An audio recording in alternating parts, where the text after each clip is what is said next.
누가복음 15장 11절로 35절 말씀 함께 나누겠습니다.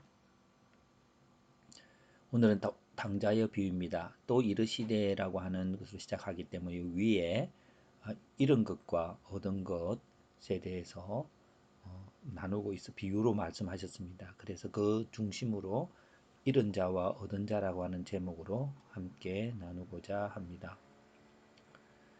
잃은 자, 새로 얻게 된 것들과 잃어버린 것들, 새로 얻게 된 자와 잃게 된 자의 태도로 나누었습니다.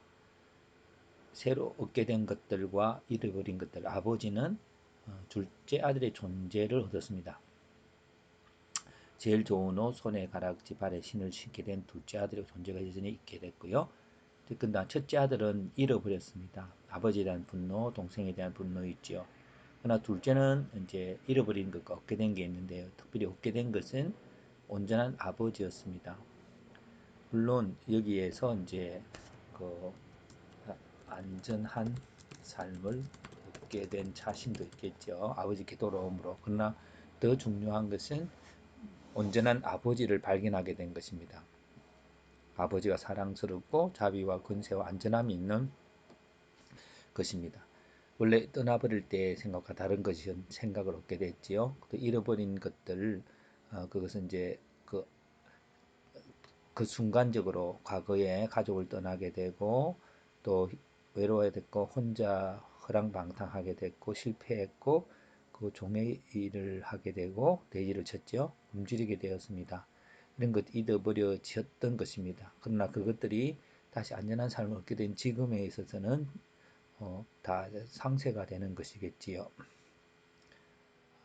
새로 얻게 된 자와 잊게 된 자의 태도는 얻게 된 자의 태도와 아버지에 대한 것들로 초점을 낮추고 있습니다. 그 아버지는 둘째 아들이 영원한 아들로 여겨집니다.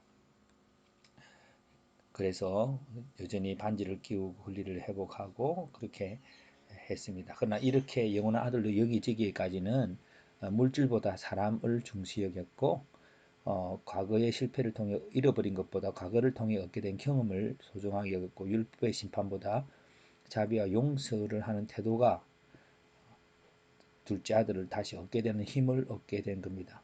원래 아들이라는 존재를 바라본 아버지가 이런 마음을 갖고 있겠지요. 잃게 된 자는 둘째 아들, 아버지에 대한 불신으로 한 번 순간 떠나게 되어서 잃어버렸던 것들이 아버지를 잃어버리게 된 것이죠. 그러나 나중에 다시 회복된 것이고 첫째 아들은 여전히 동생의 태도를 율법적으로 대하고 장녀와 함께 아버지 재산을 날렸다고 말했고 아버지에 대한 태도는 그 아버지 용서를 용납하지 못하고 또 절김이 없는 모습으로 살아가고 있는 것입니다.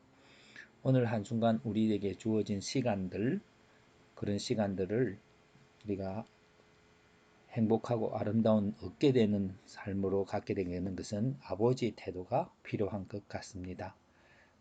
하나님 아버지의 마음으로 언제나 항상 얻게 되는 하루가 될 것입니다.